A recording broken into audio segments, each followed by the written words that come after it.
The Pajama Olympics. And with that said, welcome to the show, guys. Welcome to the two-man front. We are back, and we have a pretty packed show for you guys today. We're going to be obviously talking about the combine, the Pajama Olympics that Paul just talked about. We're going to be talking about what Caleb Williams and what Ryan Clark said about him. And then, of course, the meat and potatoes of the show, our top 5 wide receivers. And then our Mount Rushmore of college football wide receivers. Like, I don't know. Paul, have you seen my list? No. Okay, so if you haven't seen my list, our lists are more than hella different, right? You know, word. Oh, this is good. I like this. It's gonna be fun. But of course, I didn't introduce ourselves. Now, my name is Be Easy, Sports, and then of course we got the other half of two-man front, objectively biased sports. I want to thank you guys for receiving us or welcoming us on this Wednesday night as we talk football with you guys, as we love to do every Wednesday. So let's go ahead and jump right into it, man. Let's talk about what Ryan Clark said about Caleb Williams, because that really caused a stir, I should say, right? Over the last few hours, I posted that on my page. So Ryan Clark pretty much said, if Caleb Williams isn't starting one day and isn't a highly successful quarterback, it's the coach's fault and the organization's fault. Okay, so there's a video to this. If you watch Get Up Today, it was pretty much saying that Caleb Williams is so good that there really shouldn't be any reason he shouldn't be successful. Now, I don't know what Ryan Clark's idea of success is, but he's saying he should be some type of successful, which I agree. But Paul, I'm gonna let you go ahead, and I'm right behind you. Do you agree with what Ryan Clark said here? I agree to a certain extent. I said it on your post too, and I'll elaborate now. I agree to a certain extent because you can't just say it's on the organization and it's on the coaches why a player fails. There's multiple reasons why a player can fail, and again, he is the most talented quarterback in this draft. But it's not going to be just the coaches or the organization that fails him. He will, if you're that good, then, like you just said, what does that success look like? What is success if he's performing as a top 15 quarterback and they're not winning and he doesn't look productive at times? Hey, that could be the coaching staff. I agree 100%. But you can't say if he's not successful, if he struggles, that it's all on the coaching staff and it's all on the organization. We don't put that kind of blame on the organizations or coaches with any other players. Why are we now going to start to just do that here with Caleb Williams? I don't completely disagree with it because there is truth to it. But I'm not going to sit here and say, well, if he fails, it's on everybody else. Where's the personal accountability if he fails? I do apologize if there's an echo. I'm working on it. I'm trying to fix it. Thank you for letting me know. I'm trying to fix it. Trying to fix that echo. It sounds like it's better now, but there is a wild echo. So I'm trying to fix that. But who's that Facebook user? Is that Mike? There's a lot of Facebook users. I don't know. I'm not sure. Oh, I think echo's gone. No, it's not. Well, we're gonna get to it. God, we're gonna get there. I don't know why there's an echo, but here's what I'll say about that. This is tough. I know what Ryan Clark is trying to say. I understand what he's saying, and here's what I'll say. Caleb Williams is gonna be really good. He should be really good. He should be at worst an NFL starting caliber quarterback who could win you games, right? But as any situation, he's going to a bad team, and usually bad teams don't put great talent around their quarterback. And I think what Ryan Clark is trying to say is, I honestly think he's trying to say the Bears have to do everything in their power to help this kid succeed as a quarterback. Because if they don't, it's going to be more on them than anybody else. Because he's super talented. If you put him on any other team, like if you put him with the Steelers, a winning team, he succeeds. If you put him with the Eagles, probably a success because they're. Not with that coach. I'm just saying, overall, historically, Bob, historically, the Eagles are a pretty good football team. They know how to build around their quarterbacks, right? Would you agree? Yeah. Okay, that's all I'm saying. The Chiefs, historically, pretty good, right? Steelers, Patriots. I'm not really sure I was going to say Patriots, but we don't know Mac Jones. He didn't really work out, but we'll see how they come back from Mac Jones, right? I think the Patriots deserve a little bit of a mulligan. They were good for 20 years, right? There's a reason why the team does well. The reason why the same team does win Super Bowls, right? Because they are teams that know how to build around their quarterbacks. The teams that are put together. The Chicago Bears aren't one of those teams. So I think what Ryan Cook was really trying to say here was that I will admit, his 100% of the blame is not there, because obviously a little bit has to fall on the actual player who's out there throwing the football and stuff. But I will say the Chicago Bears are getting this word's a little overused. They're getting somewhat of a generational talent, but But I'm saying is, they get a really good quarterback. I think the best quarterback in this draft, not by far, but the best quarterback. They have a chance to really have them have 10, 15 years and be relevant, at least be in the conversation for Super Bowl, right? It is upon the organization. Look, Lamar Jackson, the Baltimore. Lamar Jackson falls in the lap of the Baltimore Ravens. Is having a potentially Hall of Fame type career. 2-time MVP. But the playoff struggles, but dude can play. He goes to the Jaguars or Browns. We don't hear from Lamar Jackson ever again. We already know that, right? The Chicago Bears have a chance to really make something a lot out of Caleb Williams. He's really good, right? So I do agree with what Ryan Cook is saying here. I think Caleb Williams is going to be good, but it is upon the organization to make sure they put some weapons around this kid, right? A good coaching staff around this kid. Something they did not do from Justin Fields. At least the last coaching staff and administration didn't do that for him. So I get what Ryan Clark is saying. Because Caleb Williams is too damn good to just not have a successful NFL career. Is what I'm saying. He's just too good not to have a good career. So I understand what I'm saying. Man, that echo is killing me. I know it's killing y'all too. I'm going to try to get rid of it in this next segment. Let's go ahead. Move on to our next segment. Combine. Oh, kidding. Not combine with the leaders, but we will talk about combine with the leaders. Combine was obviously the Olympics, you call it. Was on. Give me your winners and losers of this year's combine. Oh man. So I'm going to go with the loser first. I'm going to take my loser first here. And my loser for me is the guy that I had as the second best running back coming out of this draft class, Bucky Irving. Jonathan Brooks didn't perform, obviously, because of the ACL. Blake Corum did what Blake Corum was going to do. Trey Benson showed out. You had an opportunity here to come in and guarantee yourself a spot in the second round of being drafted. Dylan Johnson shit the bed. I forget off the top of my head the other running back that they crapped out too. But then Bucky Irving blew it. He had an opportunity and he completely blew it. Yeah. And it's that for me, he's the biggest loser here because, as I said, all these running backs coming out, your top 4 or 5, they're like second to third round picks. You had an opportunity to solidify yourself as a second round pick. Now you're probably falling back because of other performances, and I'll get to that with my winners. Because of other performances by running backs, you might actually be a back end of the third potential 4th round pick. Yeah.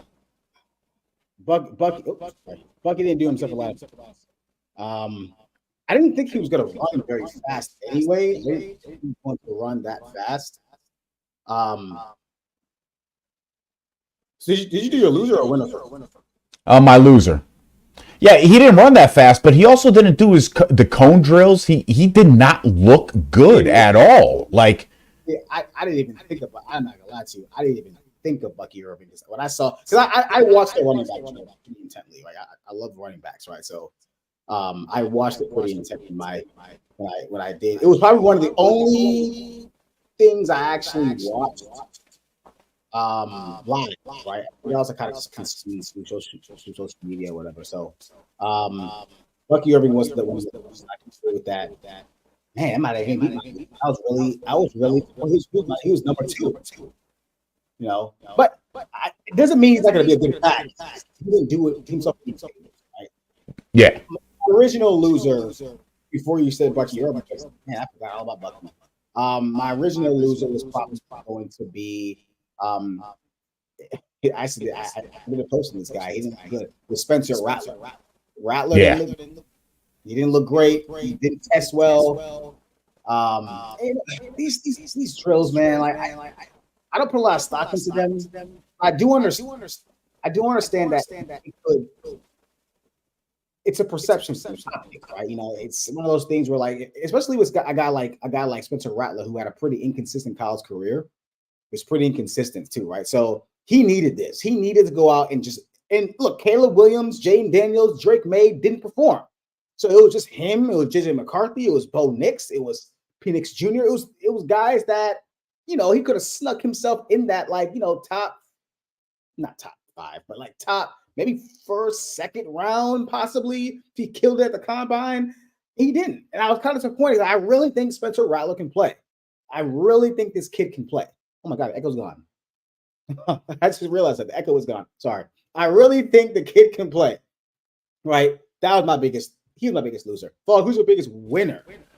Who won the combine? I had 2 guys. Mm-hmm. I had 2 winners. Now, as I alluded to with the running backs, Jalen Wright from Tennessee. I had him on my radar. He was that 6-7 of my power rankings with running backs coming out in this draft, and he showed out. He showed his elite athleticism. He showed his speed, his quickness, just his physical prowess. When you saw him, he showed out, and he's the guy that, in my opinion, you got Trey Benson, you've got Jonathan Brooks, and now Jalen Wright, I think, could go ahead of Blake Corum. Because now there's video to attach to what you saw at the combine and what he can actually do and how explosive of a runner this guy really is. He was a winner, and then we're going to get into our top 5 NFL prospects at receivers, and it's funny because I looked it up after it was all over the internet that the 4.21 40 that Xavier Worthy ran. But then I watched the drills. I watched him, especially with the catching drills. That you know, he making the catches. He ran the cone drills. He showed the explosiveness. He showed the ability to run the route tree in the route running drills that they did. He gave you everything, and he wiped away the thought process that this guy can't catch, because in 2022, his 2022 campaign, the only thing that he didn't drop was his own vital signs during that entire season. He struggled mightily. He came back last season, looked really good, and he came back in the combine, and he wowed everybody. And I think he raised his stock tremendously with the way he performed. Okay. I'm not mad at that. You know, so my biggest winner actually is a guy that actually just performed, right? Because guys didn't. And I'm going back to the quarterbacks. No, let's be real. Xavier Worthy won it. He won a 4.21. He's gonna be come on, he's a real winner here. If anything's gonna make you a lot of money in this stupid combine, it's the 40. You're in a 4.21. He probably went from like a mid-second to probably is gonna sneak in the first now because they're in a 4.21, even though I don't think he's first round worthy receiver, in my opinion. I don't think he is either.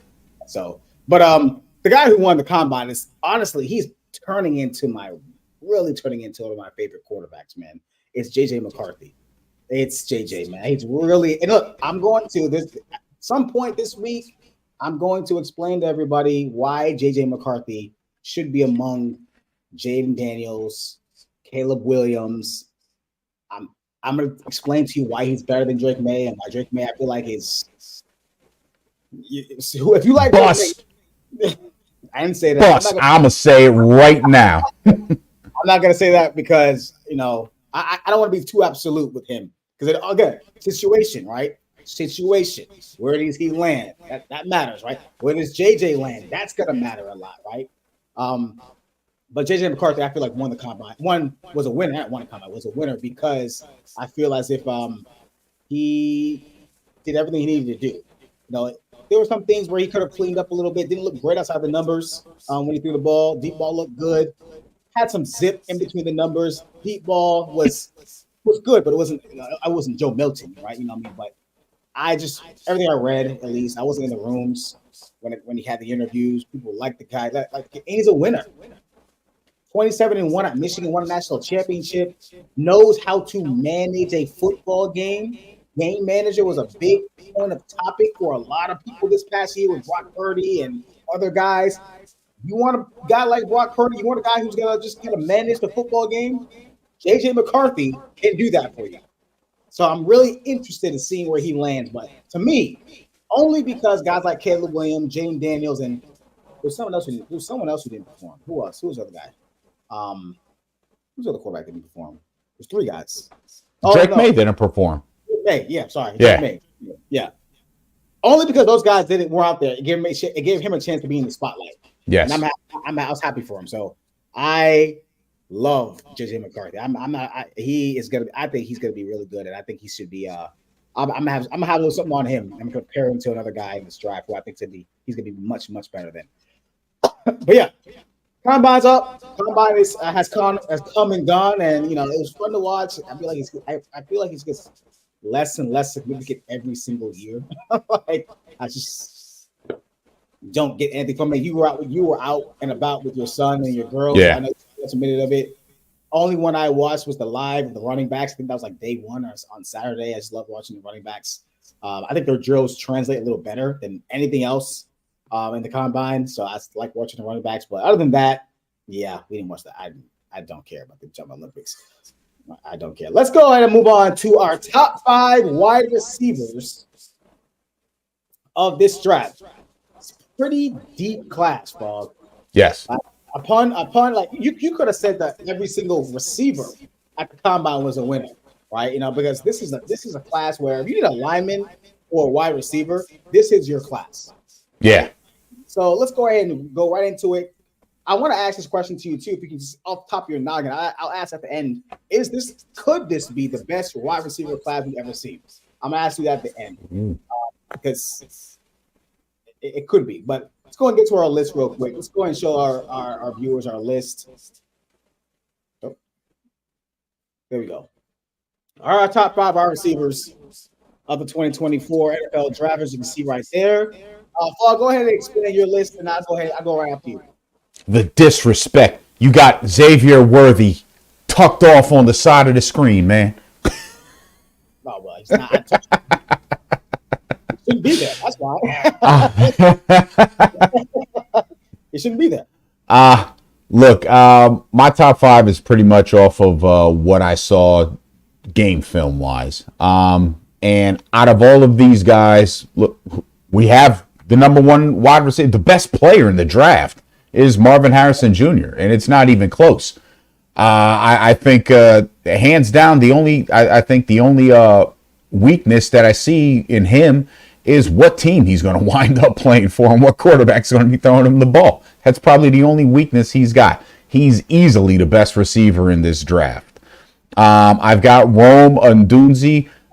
Look, he's a raw talent, but he is explosive. He pops, and he's a hard worker. The guy will bust his ass to get to where he needs to get. If you listen to his story or read about his story, it is unreal what he's gone through, and where he is right now is extremely impressive. that work ethic alone, combined with his raw talent, is easy enough for me to put him at the number 2 position. He's going to be, to start, it won't be an X, but he's definitely going to be a guy you can move in the slot and play at the Z receiver position. Malik Neighbors, look, outside of his lack of not really being able to run the route tree consistently, hit deep threat wise, and his footwork and how he can leave defenders off balance, yeah, he switches gears incredibly well. And this is a guy that, he's going to fit on any team. The league is changing. That number 1 wide receiver, that Randy Moss, that Jerry Rice, that Larry Fitzgerald, we're seeing a lot of slot receivers come up, and guys that are being able to make impacts on teams, such as what's his name, Josh Reed, last season. He had a phenomenal. The guy's not an outside guy; he's the inside guy. Malik Neighbors can be that guy. Keon, it's funny, man. We got 1 through 4 right on. All the money, yeah. Keon Coleman to me is a guy that, in all honesty, B, I think he could be the second best receiver in this draft. I think he could be the best. He's got the talent. He's got the size. Yeah. He's everything he is your prototypical wide receiver. He's got the build, the athleticism, the speed, the route running ability. He's really the full package. He's got it there. Yeah. Route running is a little spotty, but he's a red zone dude. He is a red zone. Oh, he's a guaranteed 50-50 guy. He's coming down with the ball like Des Bryant used to. Yeah. Yep. 100%. Yeah. And then my last guy, again, Xavier Worthy, and I had him there before I looked at the combine. I was like, oh, damn, really? My thing with Xavier Worthy is this. I had him as one of the top 10 receivers. I'm a homer. I'm a Texas Longhorn fan, and I decided, you know what? I'm going to go with him, because if I didn't, I was probably going to go with that McConkey. Late. Whatever is McConkey. I was probably going to go with him because I think people are sleeping on this guy. But Xavier Worthy improved from, like I said, his 2022 campaign to last season. He was the best receiver on that team. And look, I take nothing away from what the hell is his name? Adion or whatever I forget the other receiver's name that Texas had. He's built like he should be the receiver and should have been the number 1 receiver on that team, and he wasn't. And there's a reason why. Xavier Worthy reminds me, he's a 3-tier guy. You know how you got a floor, ceiling? Well, there's a floor, ceiling, and a basement. His basement could be John Ross because of his size. He gets hurt, that's it. His floor, to me, Dante Hall. He's a return guy. Xavier Worthy. What's his? You said his ceiling is who? No, I haven't got to his ceiling yet. I said his floors. I said his basement is John Ross if he gets hurt. His floor would be Dante Hall. He's just a return guy. He is similar in size and whatever. His ceiling, Deshaun Jackson. He could be a receiver like that. He's just going to have to put some size on. But I again, maybe he shouldn't be up there in the top 5. I might be homering with this one, but he's easily one of the top 10 receivers in this draft. And what he did in the combine and what you're going to see on video when you watch him play for 2023 did himself some justice. I think this guy, if he can stay healthy and put healthy weight on, he can be a good receiver in the NFL. Yeah. The thing with Xavier Worthy is, and everybody keeps saying the same thing. Oh, if he could put on weight, he'll be great. He'll be good. If he puts on weight, he's not going to be a 4.21 guy anymore. That's one. He's not going to be a 4.21 guy on the field. I always caution people about this 40 stuff because, like, you don't realize these guys train and practice, lose weight for this 40. Mm-hmm. I guarantee you, he's gained 5 pounds since the combine because he can eat now, right? Right? Because he's not going to be as light as a feather. And then with pads on, look, he's probably with pads on. You're looking at a guy that's probably he could probably get up to 175, 180, and he's probably a 4-4 guy. But that's good in the NFL. If he gets up to 175, it can be around like that 4-3 range. That's good. That's good in the NFL. What is he, like 6 foot? He's not short. No, he's 5. No, he's 5. I think he's 5'10". 5'10". He's a smaller guy. Okay, I thought for whatever reason, he looks longer than he looks longer than on T. I got it right. So, yeah, I caution guys like him. I watched his tape, and I watched some games this year. He didn't really pop out to me. I mean, he's fast, but he didn't really pop out to me, right? But he ran a good 40. Who, again, it matters. If the Chiefs get this guy, good lord, like that would be crazy, right? Him coming out of the slot, whoa. Yeah, no. I agree. I agree. I want to see if he's more of a football player than a speedster, not the other way around. Right? You know, that's what I'm looking for, right? You know, he's not Tyreek Hill. Tyreek Hill is a football player. He's a football player, right? Like, and he just happens to look like he's running a 4-2 on the football field, right? And he's shifty, he's quick, he's fat. Like Tyreek Hill is a different animal. So let's stop comparing him to him. I do like the Deshaun Jackson comparison a little bit.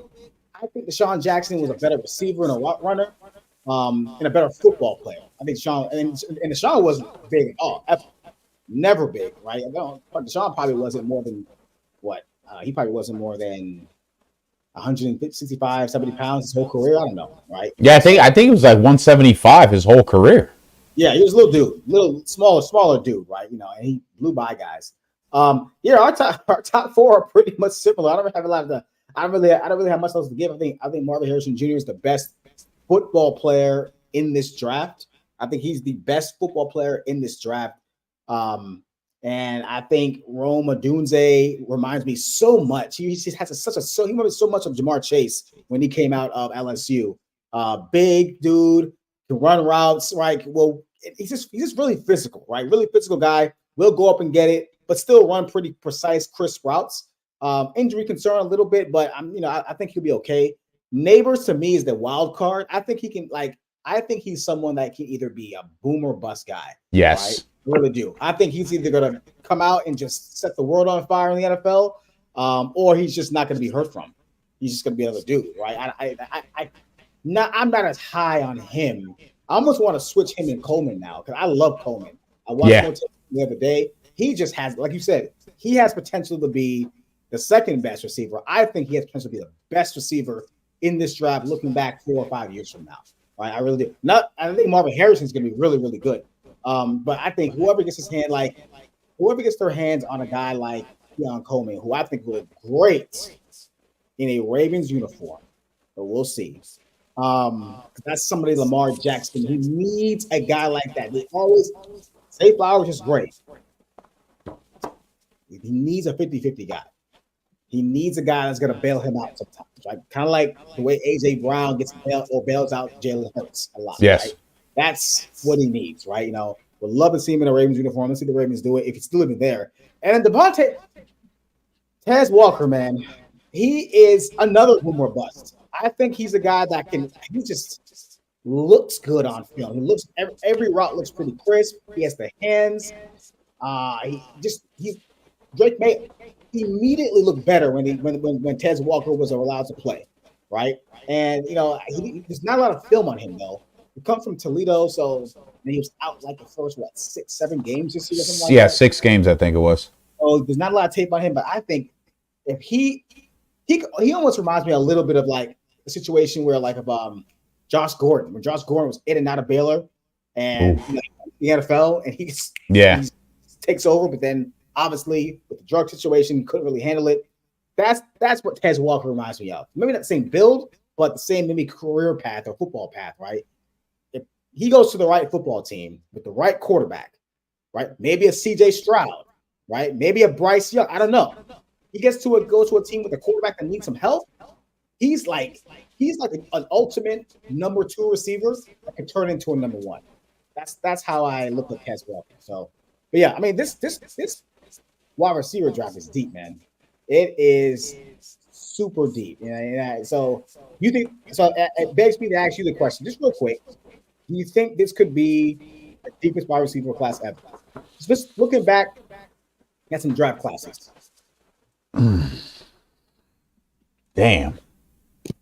Off the top of my head, I can't remember a just extremely deep wide receiver draft, but with the talent, the potential, we didn't even talk about Brian Thomas Jr., the other LSU wide receiver, who I think Yeah. whoever gets their hands on him and actually is able to work with him, he could be right there with Coleman and Harrison Jr., in my opinion.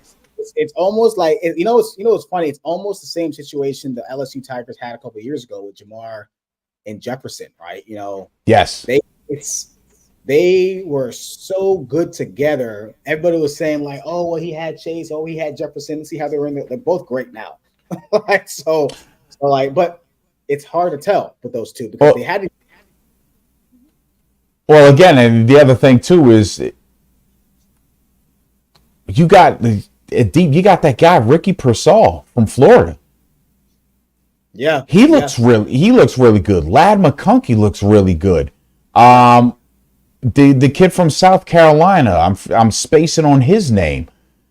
Leggett, I think it is. Yeah, Leggett. Yeah. This really does. This has the real potential, if we look back on it 5 years from now, of being one of the deepest wide receiver classes in NFL history. Because this draft, just talent wise alone, I think could generate probably 7 or 8 solid starters that you'll be talking about in 4 or 5 years. Well, consider this. All right, I'm looking at some numbers right now. I'm looking at some draft classes right now. 2014, right, had Devontae Adams, Odell Beckham, Mike Evans, Allen Robinson, Jarvis Landry, Brandon Cooks, to name a few, and Sammy Watkins. Nice. Sammy Watkins was number 4, but he was a bust, right? And then you got, I'm just looking at some draft classes, some random draft classes right now, right? So in 2001, you had O.J. Cinco, Santana Moss, Reggie Wayne. You had Steve Smith. I know in 2019, let me see, go to 2019 real quick. I know 2019 was a really good draft class. Really, really good. Can't find it right now. 2001 was tough. 2001, 2020 was even good with CD Lamb and Justin Jefferson. So I mean, this draft class, we won't know. Obviously, we will not know. We will not know until like 3-4 years from now, right? So yeah, I don't know. But like this draft class is pretty. I like the potential. I do too. But these 5 or 10 guys on our screen, well, I guess 6 really, because 7 guys, because we don't have these guys right here. All have potential to be at least solid, at the very worst, like solid starters. Yeah. Right? I think a couple of them have a chance to be all pros, perennial Pro Bowlers, solid starters. It's going to be 3 or 4 years from now.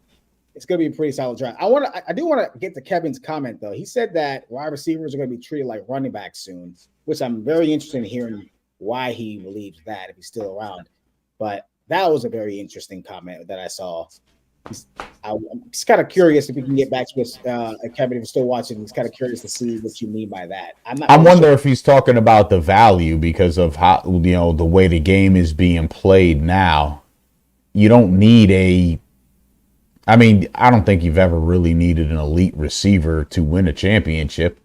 Not an elite receiver, but you need somebody that you can rely on. Like, yeah, I know the Chiefs didn't have an elite receiver, right? But Rashard Rice is a pretty solid receiver who could turn into an elite one. We'll see. Oh yeah. So I don't know what he means by this, but I think wide receivers are going to that check is going to continue to go up as long as it's the passing league. You need those boys to play. There's still a premium on the receiver position, so there's still a premium.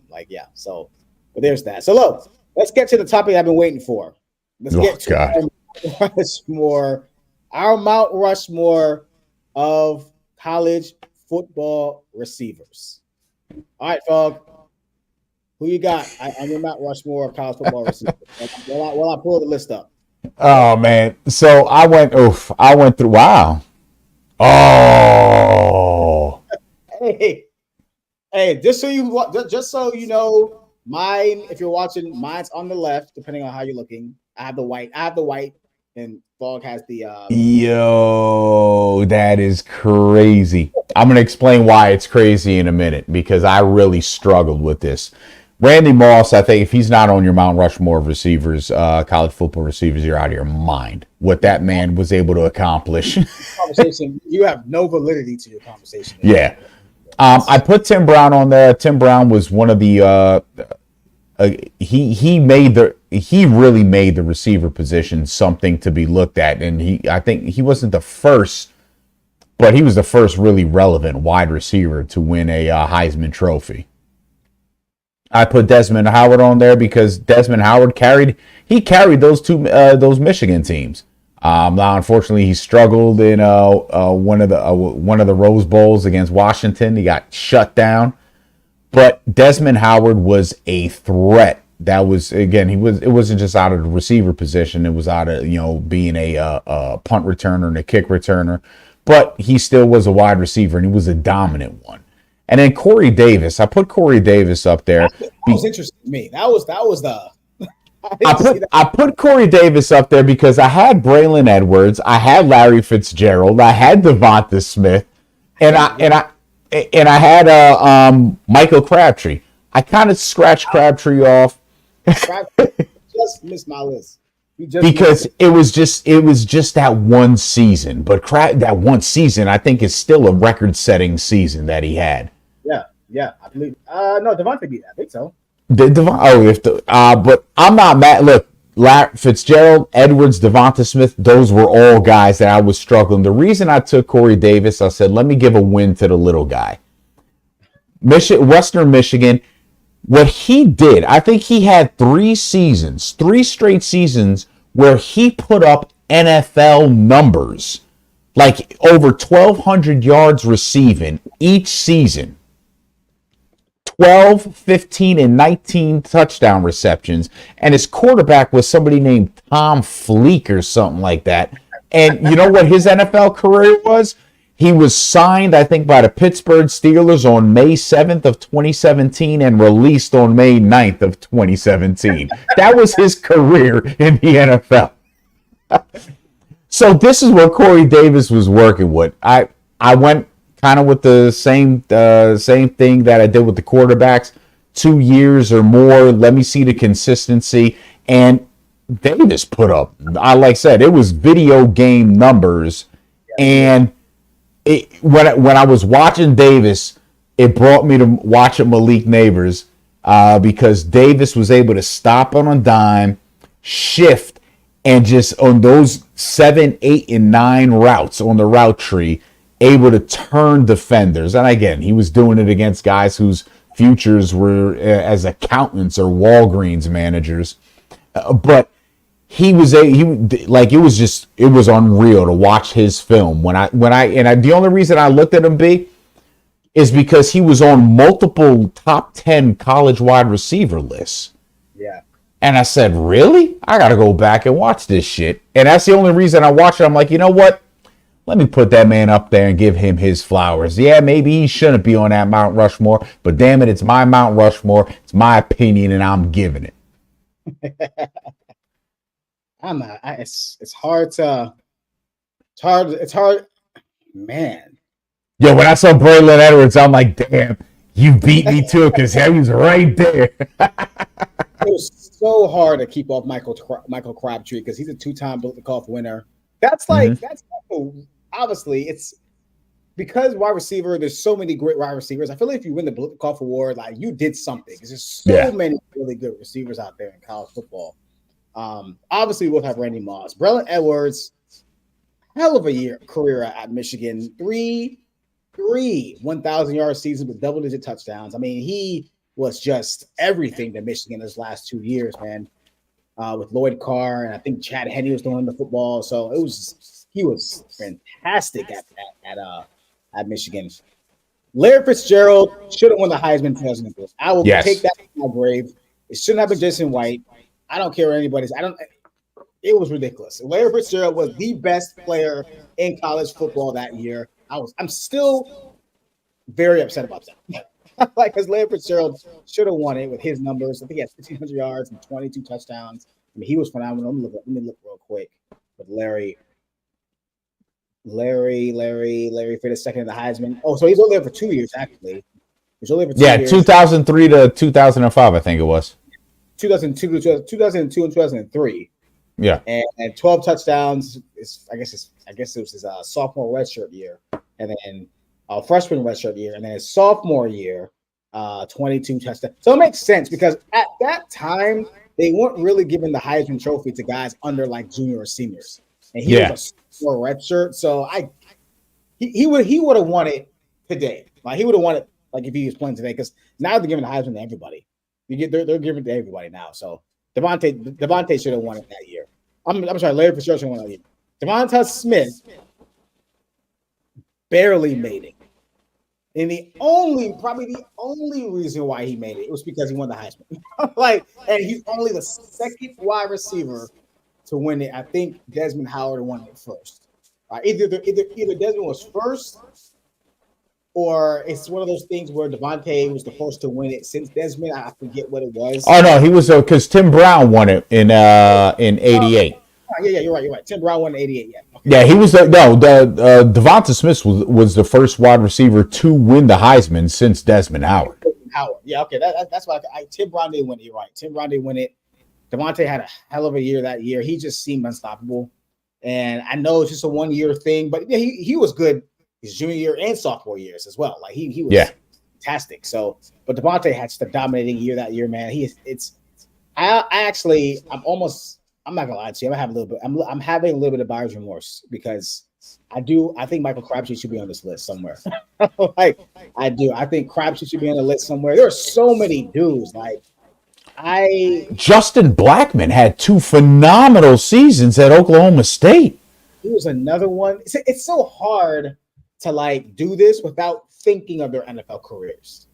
It's hard, right? I know I try my best not to. Because Braylon Edwards he didn't have a great NFL career. I mean, he was okay. No, but he was a phenomenal college football player. There's so many dudes, so many guys we left off. Calvin Johnson we left off Julio Jones, we left off Charles Rogers, we left off so many. We left off AJ Green, we left off It was a lot. This was hard. This Jerry Rice. I didn't realize Jerry Rice had the college career he had. You could literally have him on the Mount Rushmore of the NFL and college football receivers. Yeah, I mean, man, it was tough. This was hard. I saw Corey Davis's numbers, and dude, I had over 5,000 yards of again. That's crazy. He had a guy who was working on a food truck after his college career throwing him the football. Man, that's a tough one. That's definitely a tough one. But wide receiver was hard. Wide receiver was this was worse than the running back one. I hated it. Wide receiver was hard. Wide receiver. We didn't do running backs yet. We haven't done running backs yet. No, this is going to be worse than the running back one. Yeah. Yeah, the running back one. I think the running back's going to be much easier than this one. I have a feeling we're going to have more matching. At least a couple more match. We'll have one. That's Randy Moss. Randy Moss up top. All these guys deserve it, man. Yeah, but wide receiver was pretty tough. I'm not gonna lie to you. Wide receiver was tough, but yeah, let's do the running backs next week. Let's do the running backs. Let's get them out the way. Killing me here. Let's get them out the way to start watching that film now, because it's gonna be tough, because somebody's gonna get left off and somebody's gonna be pissed off. Somebody's gonna get left off, which is gonna be crazy to leave off anybody. Running back's gonna be hard too. Running back's gonna be hard. Let's do running back next week though. Let's do that. Marshall Faulk. San Diego State. Oh man, but that's gonna do it for us, guys. We really, really appreciate you guys joining us. I know it's late on the West Coast, about 10:18. It's only 7:18 over here, but we want to appreciate you guys staying up with us, sticking with us, man. We're gonna do this again next week, same time, same place. We're gonna be talking about running backs next. We're gonna do our top 5 quarterbacks. We haven't done quarterbacks yes, yet. We didn't do quarterbacks. Quarterbacks, and we'll do our Mount Rushmore of running backs. And that's going to piss a lot of people off. We already know. We already know. We're going to post this on each page. We're going to have you guys discuss it. But we want to see your top 4 or your Mount Rushmore wide receivers. Let us know who has the better list. Let us know if we're wrong or idiots or whatever, or smart, whatever you want to do. And let us know. We'll get back to you. And we'll definitely comment on those comments you guys have for us, man. But I'm going to get killed for Corey Davis. I don't think so. I really don't. The raw, true college football fans will get it. The ones who don't know won't get it. That's what I'll say. But I don't think you. I don't think you will. I don't think you will. I think I might get killed for Devontae Smith more.